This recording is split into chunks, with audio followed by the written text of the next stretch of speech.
OK. Bonjour tout le monde. Bienvenue à l'unité sur la probabilité. La probabilité que vous allez trouver ça intéressant est 100%. OK. La probabilité, tout le monde, c'est quelque chose qu'on rencontre dans notre vie, puis qu'on peut incorporer à nos décisions assez régulièrement. C'est quoi la probabilité que les Mama Burgers à A&W soient 2,50 $ dans les prochains 6 mois? Je devrais en acheter aujourd'hui, par exemple. Mais on ne va pas parler des choses comme ça, nous autres. On va parler surtout des choses qui sont plus faciles à définir quand c'est bien à la probabilité. OK, alors on commence avec la probabilité classique. La définition. La probabilité que quelque chose ait lieu est égale au rapport, donc la division, de la probabilité ou du nombre de manières que cet événement-là peut se produire, divisé par le nombre de fois que cet événement-là peut se produire sur le nombre total d'événements possibles. Okay? On va beaucoup parler des cartes, des dés, l'encaisse de monnaie, vous allez voir. Okay? On va garder ça assez simple. Alors, pour introduire ça ici-là, par exemple, un jeu de cartes standard, pour ceux qui jouent aux cartes, je ne sais pas s'il y en a qui jouent aux cartes, contient 52 différentes cartes avec 4 symboles. Le trèfle, le carreau, le cœur et le pic. Et dans chaque paquet de cartes, il y a 4 as. D'accord? Et ace, l'as. Quelle est la probabilité de tirer un as d'un paquet de cartes? En d'autres mots, c'est si on te présentait toutes les 52 cartes, c'est quoi la probabilité que la carte que tu prennes soit un as? Bon, ben, combien de différentes façons est-ce que tu pourrais choisir un as? Il y aurait 4 façons de choisir un as. Et puis, sur un total de combien de différents résultats possibles est-ce que tu pourrais obtenir en tirant une carte? Il y en aurait 52. Donc, la probabilité d'obtenir un as est 4 sur 52, qu'on peut réduire, si vous voulez, à un 13e. Alors, voilà, par exemple, une probabilité quand ça vient à un paquet de cartes. Rappelez-vous qu'il y a 52 cartes dans un paquet. Un dé. Okay, un dé. Un dé normal, ou des fois on l'appelle un dé honnête ou non pipé, a 6 faces. Vous connaissez tous des dés. C'est quoi la probabilité de rouler un 5 avec un dé? Bien, il y a une façon de rouler un 5, puis il y a combien de résultats possibles quand on roule un dé? Bien, il y a 6 résultats possibles. Donc, la probabilité de rouler un 5 est un sixième. La probabilité de rouler n'importe quel numéro avec un dé à 6 faces est un sixième. Ils sont toutes égales, les probabilités. Okay? Et finalement, quand on lance une pièce de monnaie, il y a 2 résultats possibles, pile ou face. Alors, c'est quoi la probabilité d'obtenir pile en lançant une pièce de monnaie? Bien, il y a une façon d'obtenir pile sur 2 résultats possibles. Donc, c'est une demi. C'est quoi la probabilité d'avoir, si un couple a un enfant, la probabilité que cet enfant-là soit né une fille, c'est une demi, un garçon, une demi. Voilà une autre possibilité. OK? Alors, définir un espace échantillonnal. Un espace échantillonnal, c'est la liste de tous les résultats possibles. On les écrit un après l'autre. Okay? Alors, par exemple, l'espace échantillonnal d'un dé normal, lancé une fois, a 6 résultats possibles. Tu pourras avoir 1, 2, 3, 4, 5 ou 6. Donc, l'espace échantillonnal, c'est 1, 2, 3, 4, 5, 6. OK? Quel est l'espace échantillonnal du lancement d'une pièce de monnaie? Et là, on dirait pile ou face. PF, c'est ce qu'on écrit d'habitude. Quel est l'espace échantillonnal des 13 différentes cartes d'un jeu standard? Bien, pensez à toutes les cartes que vous voyez dans un jeu de cartes. Il y en a 13. 2, 3, 4, 5, 6, 7, 8, 9, 10. Ensuite, Jack, en français, c'est le valet. Queen, en français, c'est la reine. King, en français, c'est le roi. Et l'as. Alors, voilà votre espace échantillonnel, les 13 résultats possibles selon un symbole de carte. OK? Yeah, voilà. OK. Définition définition d'événements dépendants et indépendants. OK. Très rapidement, des événements qui sont dépendants, ça veut dire qu'il y a deux choses qui vont se passer. Puis le résultat du premier événement a un impact sur le résultat du deuxième événement. Par exemple, je te demande de choisir deux cartes d'un paquet de cartes. C'est quoi la probabilité de tirer deux as si tu ne remets pas la première as dans le paquet? Donc, quand tu tires le premier as, tu as 4 chances sur 52 d'avoir bien. Tu la mets dans ta poche. Là, c'est quoi la probabilité d'obtenir un as la deuxième fois? Ça, c'est des événements dépendants. Parce que si tu as choisi un as, tu as 3 sur 51. Si la première carte n'est pas un as, tu as 4 sur 51. Donc, ça, c'est des événements dépendants. Les résultats du premier événement influencent les résultats du deuxième événement. Puis, deux événements indépendants, c'est deux choses qui se passent où le premier résultat n'affecte pas le deuxième. So, c'est quoi la probabilité de rouler un dé, un 5 sur un dé et un 5 sur l'autre dé? Ben, le résultat du premier dé, ça n'a aucun impact sur le résultat du deuxième dé. OK? Pour des cartes, pour des événements indépendants, si je choisis une carte, puis je la remets dans le paquet, puis j'en choisis une deuxième, bien là, ça, c'est deux événements indépendants parce que tout est remis à zéro en replaçant la carte dans le paquet pour le deuxième tirage. OK? Alors, vous pouvez lire cela si ça vous aide. Ça pourrait peut-être vous aider. Autre chose. On fait beaucoup de petites cuisines avec des bases, des notions de base. Définition d'événements complémentaires. Si la probabilité qu'il pleuve est 60%, quelle est la probabilité qu'il ne pleuve pas? Bien, probablement, vous savez que soit qu'il va pleuvoir, soit qu'il ne va pas pleuvoir, puis la somme des deux doit être 100%.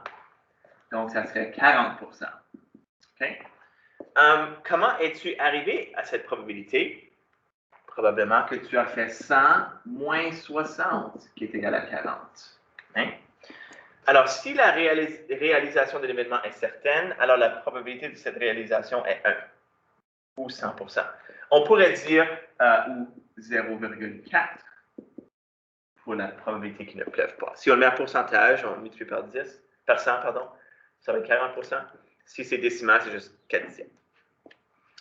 Alors, si on définit la probabilité qu'un événement A ne se réalise pas par P tilde A, on dirait que la probabilité qu'un événement ne se réalise pas est 1 moins la probabilité qu'il se réalise, d'abord comme un nombre décimal. C'est 100 moins si on met en pourcentage. Alors, A et PA et P pas A sont appelés des événements complémentaires. Alors, par exemple, si la probabilité de rouler un 5 avec un dé est 1/6, c'est quoi la probabilité de ne pas rouler un 5? Bien là, ça serait 1 moins 1/6, qui serait 5/6. Puis des fois, connaître cette probabilité-là, c'est très utile. Très utile. OK, so on va faire des exemples, tout le monde. Il y en a 9, il y en a plusieurs. So on va en faire une bunch. Puis après ça, vous pouvez essayer les exercices P46. P pour probabilité. OK. Définis l'espace échantillonnable du lancer d'un dé à 6 faces et d'une pièce de monnaie. So, deux choses. Est-ce que lancer une pièce de monnaie et un dé, c'est indépendant ou dépendant? Qu'est-ce que vous pensez? Indépendant. Alors, il y a combien de résultats possibles? Bien, il y a 2 résultats possibles pour le dé. Il y a 6 résultats possibles pour pour la pièce de monnaie. Il y a 6 résultats possibles pour le dé. 2 fois 6, c'est 12. Donc, il y a 12 résultats possibles. On pourrait rouler un 1 et obtenir face. On pourrait rouler un 2 et obtenir face. On pourrait rouler un 3 et obtenir face. Rouler un 4 et obtenir face. 5 faces, 6 faces. Voilà 6 résultats possibles. Il y en a 6 autres. On pourrait rouler un 1 et avoir pile. Rouler un 2 et avoir pile. Rouler un 3 et avoir pile. 4 piles, 5 piles, 6 piles. Ça, c'est tous les résultats possibles. Ça, c'est l'espace échantillonnel de rouler un dé à 6 faces et lancer une pièce de monnaie. OK? Numéro 2. Un autobus doit arriver à la gare entre 7h05 et 7h15 inclusivement. Ça veut dire qu'on inclut les deux extrémités.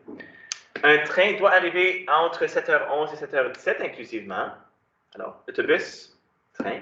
L'arrivée d'un autobus à 7h06 et d'un train à 7h14 est représenté par 6, 14. Alors, autobus, train. Le temps est exprimé en minutes entières. Combien de points l'espace échantillonnal contient-il? OK, bien pour savoir ça, à combien de différentes minutes est-ce que l'autobus peut arriver? Tiens, je vais bouger mon tableau ici. Là. Pensez-y, à combien de différentes minutes est-ce que l'autobus peut arriver?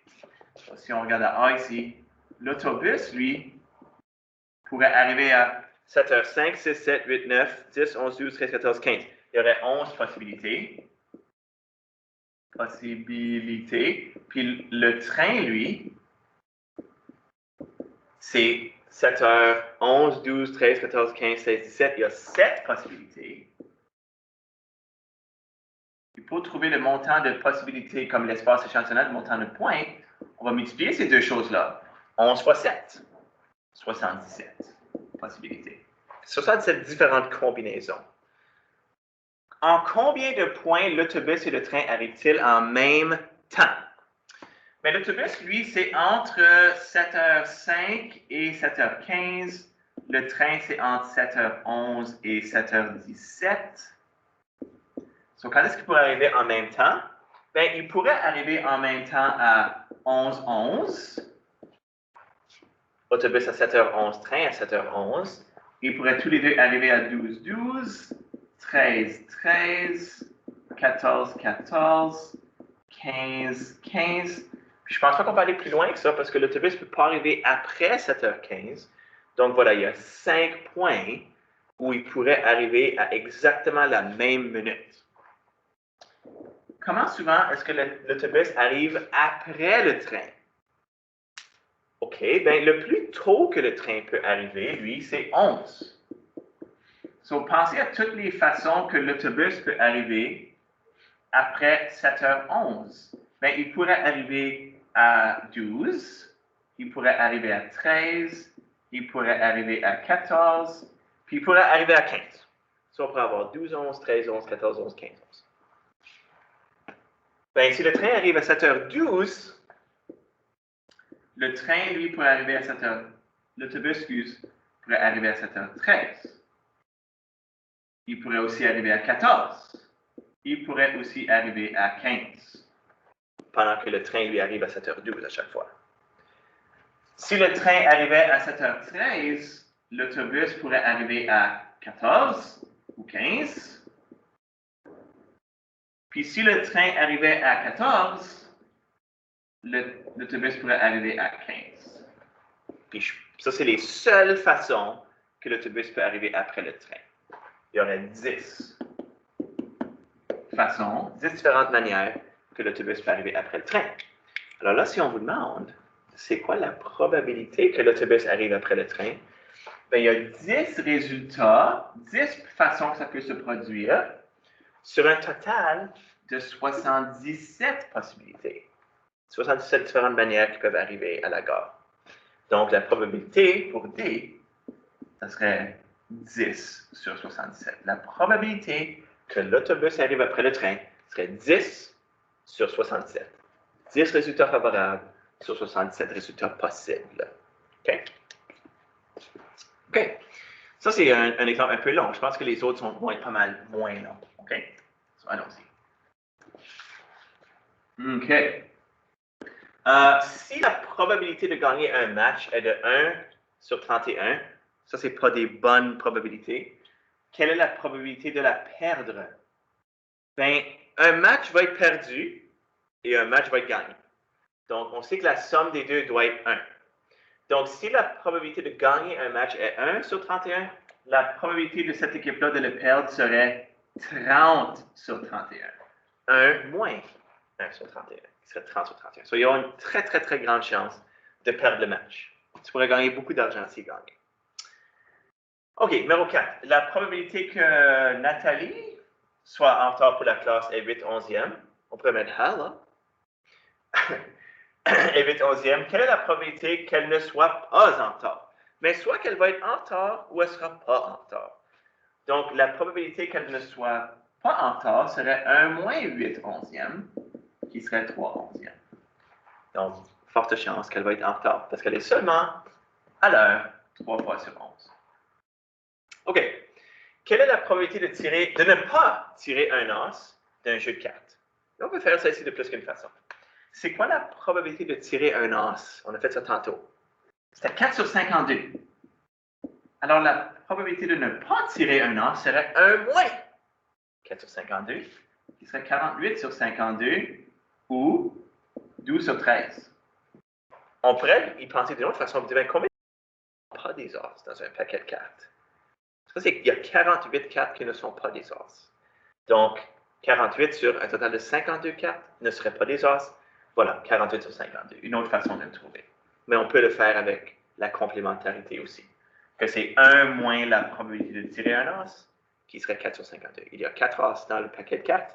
L'as de pique, l'as de trèfle, l'as de carreau et l'as de cœur. OK. Ça va bien, continuons. Ça ici, c'est pas un événement, c'est pas supposé de refléter la réalité. Le prochain exemple, alors, ne vous fixez pas là-dessus. Dans une série de tirs de barrage, les Pingouins et les Jets tirent sur le gardien en alternance. La première équipe qui compte un but gagne. La première équipe qui compte un but gagne. La probabilité que les Pingouins comptent un but est de 20% pour tous les tirs, puis les Jets, 40% pour tous les tirs. Si les Pingouins lancent en premier, quelle est la probabilité que les Jets gagnent au premier lancer? OK. So, c'est quoi là? Qu'est-ce qu'il faut qu'ils se produise pour que les Jets gagnent?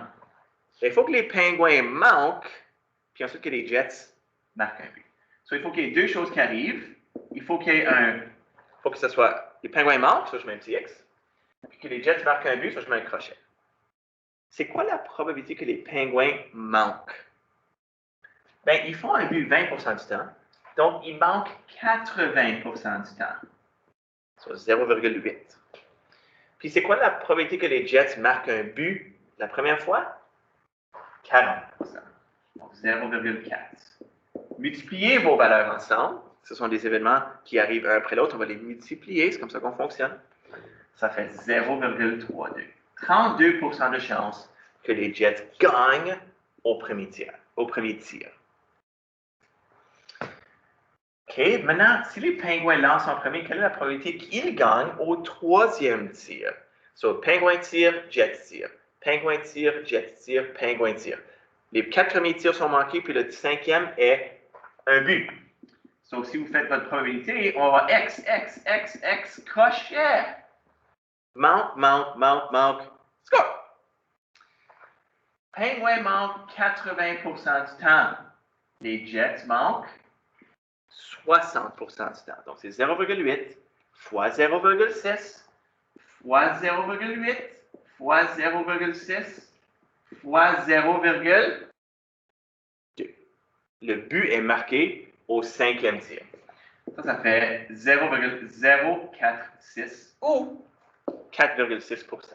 On multiplie par 100 pour avoir le pourcentage. OK? Voilà. Alright, là, on va rentrer dans les choses un peu plus... peut-être que vous avez rencontré des situations comme ça ici dans votre vie. Ceux qui ont joué des jeux où on lance 2D, je pense aux jeux comme les Colons de Catan ou Settlers of Catan, on lance 2D. Et puis, selon la probabilité du lancer ou de la somme qu'on obtient, si la probabilité elle est haute, on obtient moins de choses. Si la probabilité elle est basse, on obtient plus de choses. Quand on lance 2D, c'est quoi la probabilité, ou pardon, c'est quoi le nombre total de sommes qu'on peut obtenir? Est-ce qu'il y en a qui savent? Le premier dé a 6 différents résultats, le deuxième dé a 6 différents résultats. On les multiplie ensemble. Il y a 36 différentes façons d'obtenir une somme en lançant 2D. La somme la plus probable en lançant 2D, est-ce qu'il y en a qui savent? C'est 7. Il y a 6 différentes manières de rouler un 7. On peut faire 1, 6, 6, 1, 2, 5, 5, 2, 4, 3, 3, 4. Ça, c'est 6 différentes possibilités. Ça, c'est la somme la plus probable. Puis la moins probable serait 12, parce qu'il y a juste une façon de faire 12, 6 et 6. Puis 2. Seulement une façon de faire 2. 1 et 1. So, il y a une chance sur 36 à rouler 12. C'est pas beaucoup, ça.